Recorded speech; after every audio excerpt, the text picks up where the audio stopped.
Al concluir hoy con los primeros 11 capítulos de Romanos y nuestro sermón número 117 para aquellos que lo van contando, estamos por dejar de lado el tema de la doctrina para pasar al de nuestro deber. Pablo está por llevarnos del creer al comportamiento, del principio a la práctica. Nunca es suficiente el solo creer en la verdad, debemos vivirla. No debemos ser oidores de la palabra solamente, sino también hacedores de la palabra. Debemos avanzar de la educación a la aplicación. Los primeros 11 capítulos nos han educado en varias doctrinas de la fe. Hice un breve repaso mental y encontré que hemos visto las doctrinas del pecado original, la gracia, la depravación, el juicio, la naturaleza pecaminosa, la salvación, la fe, el arrepentimiento, el infierno, el cielo, la justificación, la ira, el perdón, la predestinación, la propiciación de Cristo y el evangelismo. Por ejemplo, en el capítulo 1 descubrimos el Evangelio de Dios y el desvío del pecado. Capítulo 2, estudiamos la imparcialidad de Dios hacia el hombre moral, que es culpable al igual que el inmoral. Capítulo 3, vimos que Dios declara la condenación del mundo y la única esperanza es por medio de Cristo. Capítulos 4 y 5, estudiamos el plan de Dios de justificación por la fe. Capítulos 6 y 7, estudiamos el diseño de Dios para la santificación en la vida de sus hijos. Capítulo 8, descubrimos nuestra posición de victoria en Cristo y escuchamos al gran juez decir, ninguna condenación hay. Capítulo 9, observamos la soberanía de Dios en su elección de Israel. Capítulo 10, Israel y el mundo son agentes morales responsables. Capítulo 11, descubrimos el plan profético de Dios para el futuro de Israel y el futuro del mundo. Básicamente esto es todo lo que hemos estudiado durante estos capítulos. Después de todo, no es para sorprenderse que Pablo, cerca del final del capítulo 11, comience a magnificar la misericordia de Dios. Por ejemplo, en el versículo 30. También la misericordia de Dios en el versículo 31 y versículo 32. Habiéndonos llevado en una vista aérea que cubrió la caída de Adán y la cloaca de nuestro pecado hasta la gracia de Dios por medio del sacrificio de Cristo, ¿qué otra cosa podía decir Pablo sino, gracias Dios por la misericordia de nuestro Señor? Te alabo, Señor, por tu misericordia. Gracias por tu fidelidad que es grande y tu misericordia es nueva cada mañana. Amigos, la verdadera doctrina lleva al estudiante de la palabra a darse cuenta de su pecado y de la grandeza del Salvador.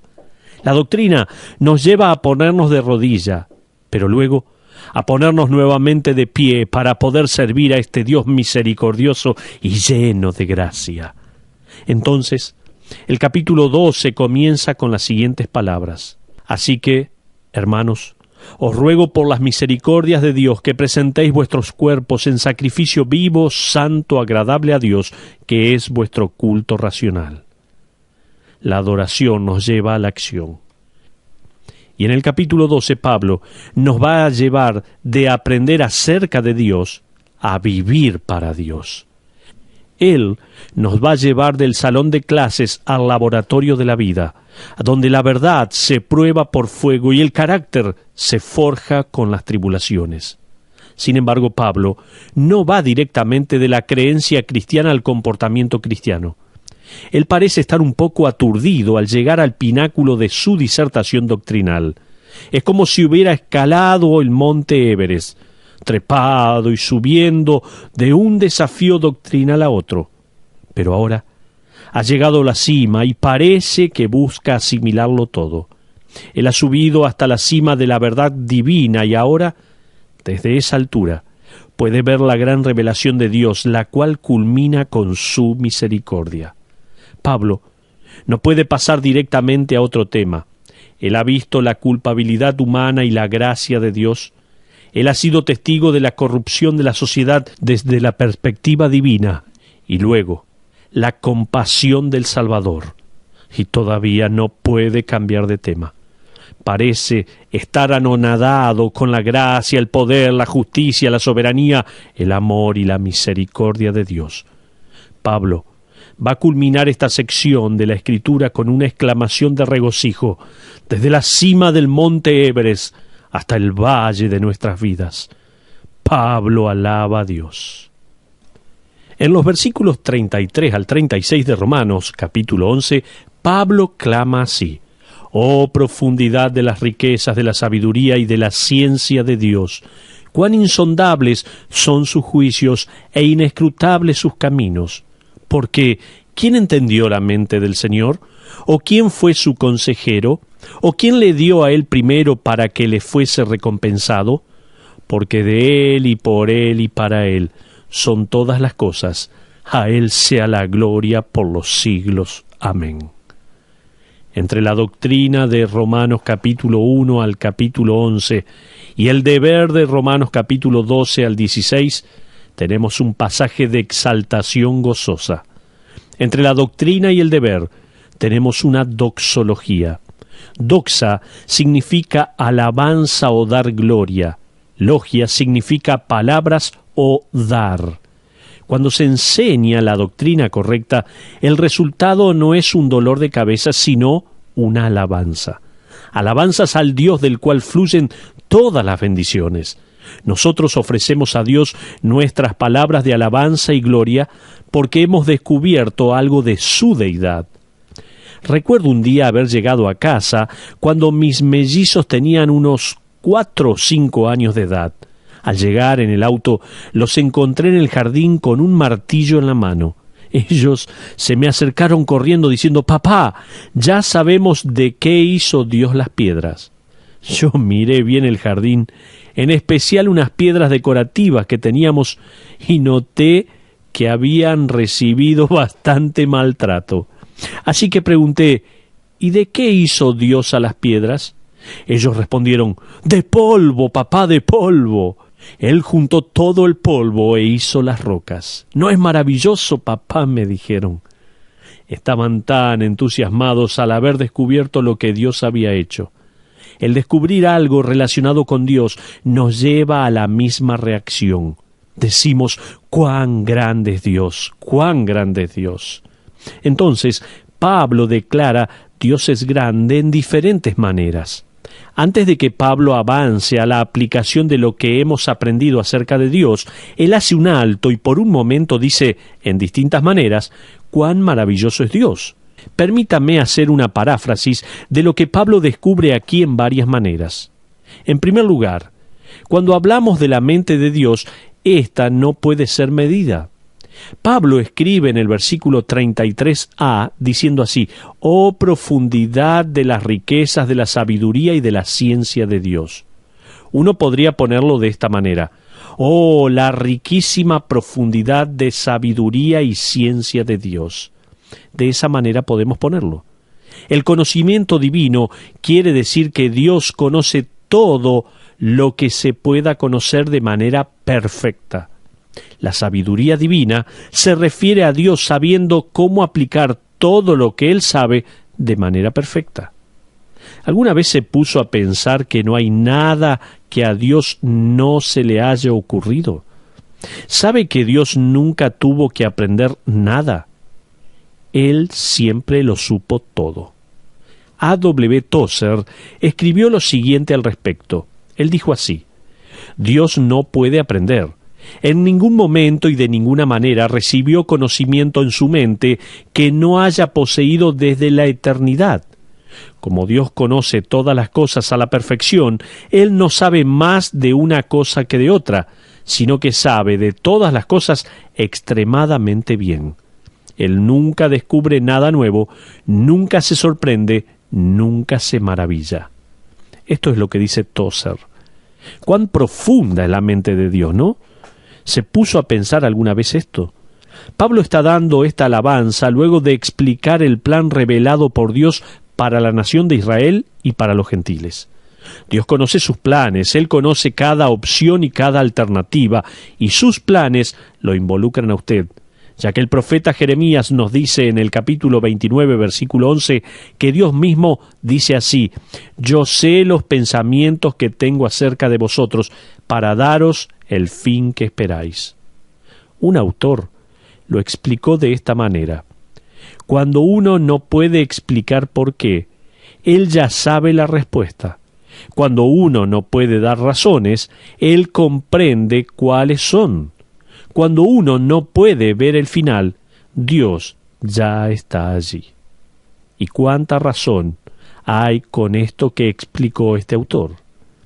Pablo clama desde la cima del Everest, por así decirlo, hacia el valle de la sombra en que nos encontramos nosotros, y dice: tengan ánimo. Si bien no pueden medir la profundidad del conocimiento y la sabiduría de Dios, pueden estar seguros de que sus planes no se detendrán, no pueden ser alterados y no serán dejados de lado. Los planes de Dios van a continuar. Lo que viene a la mente de Dios es imposible de medir. Pero en segundo lugar, al hablar de decisiones de Dios, estas son insondables. Recuerde, mencioné en primer lugar, cuando hablamos de la mente de Dios, esta no puede ser medida. Pero ahora, hablamos de las decisiones de Dios que son insondables. Pablo clama otra frase. Fíjese en los signos de exclamación en cada una de estas frases. Y en especial, aquí en el versículo 33 de Romanos capítulo 11, donde leemos: cuán insondables son sus juicios e inescrutables sus caminos. La palabra usada por Pablo para juicios es la palabra griega krimata, que generalmente se refiere a un veredicto judicial. En la Biblia, esta palabra puede referirse a los decretos de Dios, y Pablo dice que estos edictos o decretos son insondables. Esta es simplemente otra manera de decir que no hay manera de descifrar el proceso de decisiones de Dios. Nosotros estamos limitados por la tierra. Él no tiene límites en la eternidad. Para nosotros, el tratar de estudiar el misterio de los decretos de Dios es como un niño de 3 años intentando comprender el significado de los artículos de la Constitución Nacional. En cierto sentido, somos niños espirituales tratando de escribir el misterio de Dios con letras moldeadas, y parece que nos faltan letras del alfabeto. A Pablo también le faltan algunas letras. Él no puede explicar el misterio de los decretos de Dios en su totalidad. Él simplemente puede expresarlos. Cuando hablamos de la mente de Dios, no puede ser medida. Cuando hablamos de las decisiones de Dios, son insondables. En tercer lugar, cuando hablamos de sus caminos, son inescrutables. Mire la última parte del versículo 33. Dice: cuán insondables son sus juicios e inescrutables sus caminos. Inescrutables. Usted jamás llegará al fondo, debe aceptarlo así. La palabra inescrutables viene de una palabra que se refiere a huellas que no pueden trazarse, o sea, que uno no sabe de dónde vienen. Esto crea la imagen en nuestras mentes de las huellas de un animal al cual el cazador no puede detectar. David se refirió a esta falta de habilidad de parte del hombre para encontrar las huellas de Dios al escribir lo siguiente en el Salmo 77:19. Él escribió así: en el mar fue tu camino y tus sendas en las muchas aguas, y tus pisadas no fueron conocidas. Ahora, la palabra de Dios no nos ha sido dada para que nos frustremos en nuestra falta de capacidad para comprender a Dios. Pablo no está diciendo que hay cosas acerca de Dios que nosotros no podamos saber, ya que hay muchas cosas que sabemos acerca de Él. Pablo está en la cima de la montaña, repasando el contenido de los 11 capítulos de increíble revelación de Dios y acerca de Dios, y él simplemente clama: no hemos visto nada aún, hay tanto que aún no hemos aprendido. Con razón, James Denney, el famoso teólogo escocés, solía decir a sus alumnos del seminario que no se podía aprender todo acerca de Dios. Él solía decir: caballeros, el estudiar lo infinito va a requerir la eternidad. Cuánta razón tenía. Si usted piensa que en el cielo vamos a reciclarnos en una nube y tocar arpas de oro, piénselo de nuevo, por favor. Vamos a tener la eternidad para descubrir la naturaleza, el carácter, la sabiduría, la gracia, la misericordia y el poder de Cristo. Y Él es la plenitud de la deidad. Él será el objeto de nuestro deleite en esta exploración eterna. Vamos a tener la eternidad para estudiar lo infinito. Gloria a Dios por eso. Pero Pablo hace dos preguntas acerca de Dios. Él va a hacer estas preguntas en los versículos 34 y 35 de Romanos capítulo 11, que son citas de dos libros del Antiguo Testamento. Fíjese, versículo 34, allí tenemos la primera pregunta. Dice, porque ¿quién entendió la mente del Señor o quién fue su consejero? Es como si Pablo agregara evidencia a su testimonio de que Dios es inescrutable, insondable e imposible de trazar, al preguntar ahora, ¿puede alguien dar un paso al frente y decir que conoce la mente de Dios? ¿Le ha pedido Dios consejo a alguno de ustedes? Le está diciendo eso. Porque, ¿quién entendió la mente del Señor? ¿O quién fue su consejero? Esto es una cita de Isaías capítulo 40. Si ponemos este versículo en lenguaje actual, podríamos decirlo así. ¿Quién en este mundo puede decir a Dios qué hacer? ¿Cuándo ha pedido Dios ayuda a alguien? Eso sería dicho en un lenguaje actual.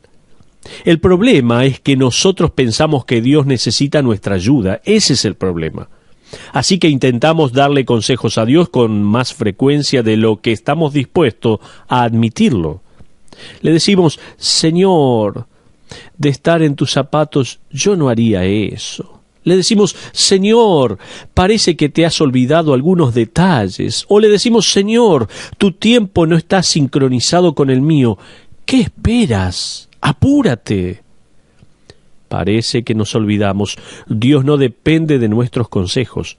Él no toma ideas nuestras. Nosotros no somos los directores y Él el actor.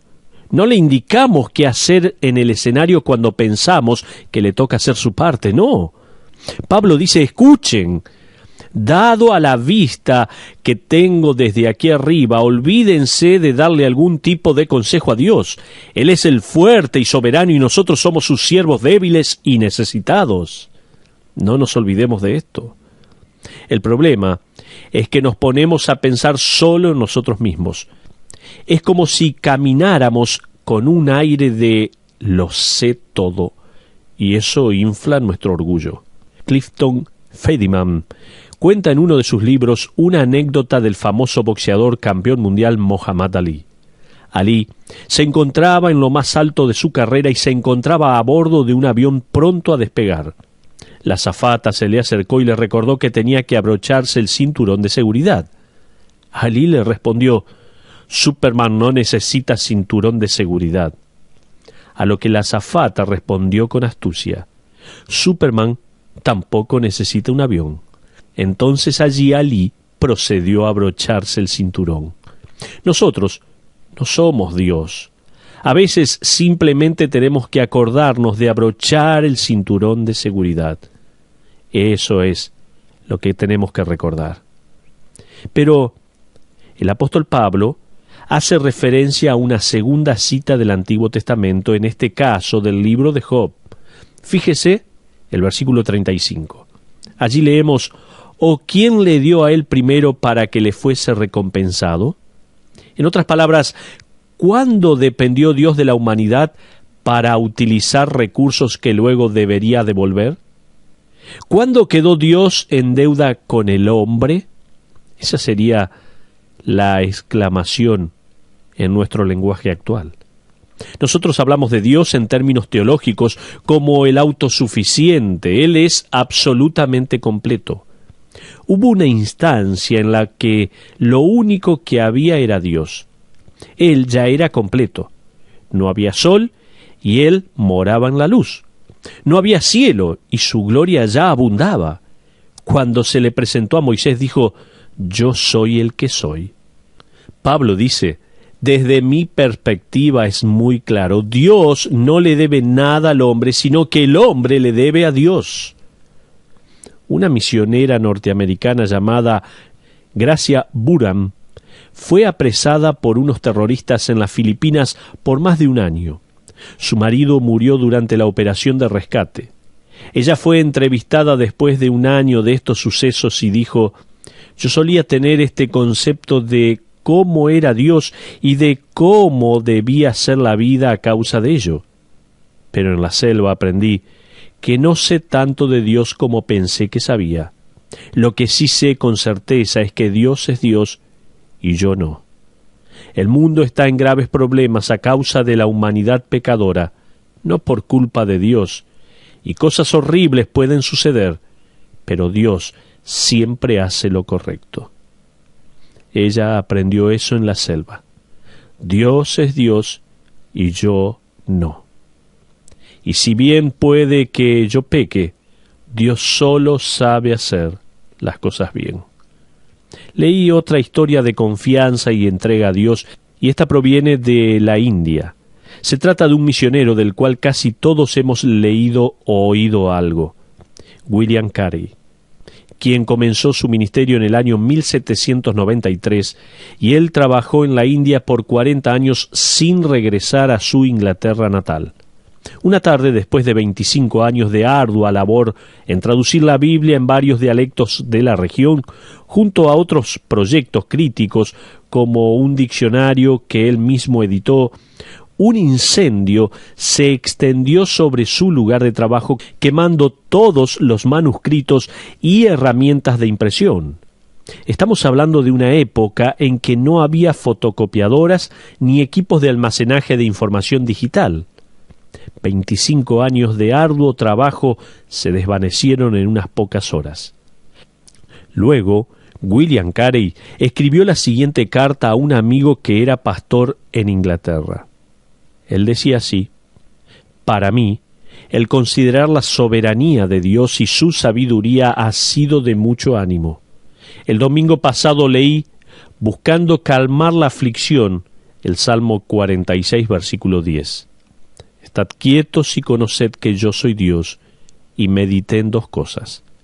Dios tiene el derecho soberano de hacer lo que quiera, y dos, yo tengo que estar de acuerdo con lo que Dios haga conmigo». Eso es increíble. Es otra manera de decir: Dios no nos debe nada, nosotros le debemos todo. La noticia increíble que tengo para darle es que un día Dios va a darnos todo.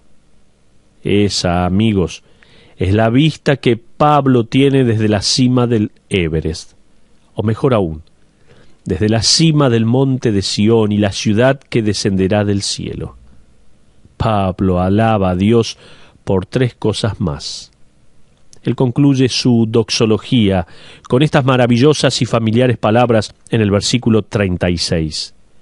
Porque de Él y por Él y para Él son todas las cosas.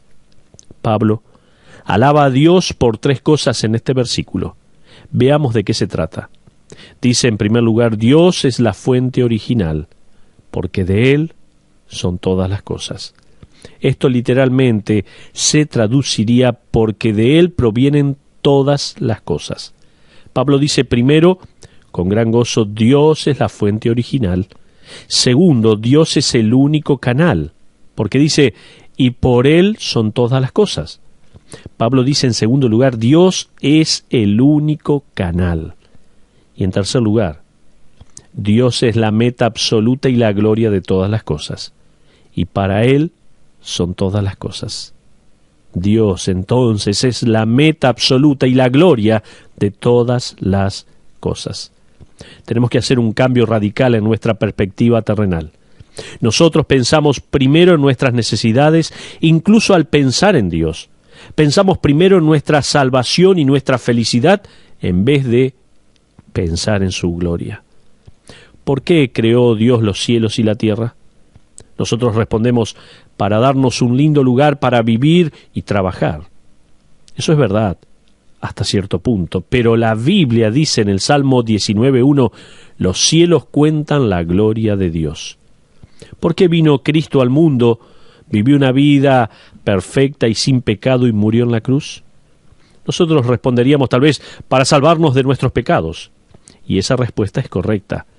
Pero hay un propósito más sublime. Jesucristo oró lo siguiente en el huerto de Getsemaní, tal como leemos en San Juan 17:4: Yo te he glorificado en la tierra, he acabado la obra que me diste que hiciese.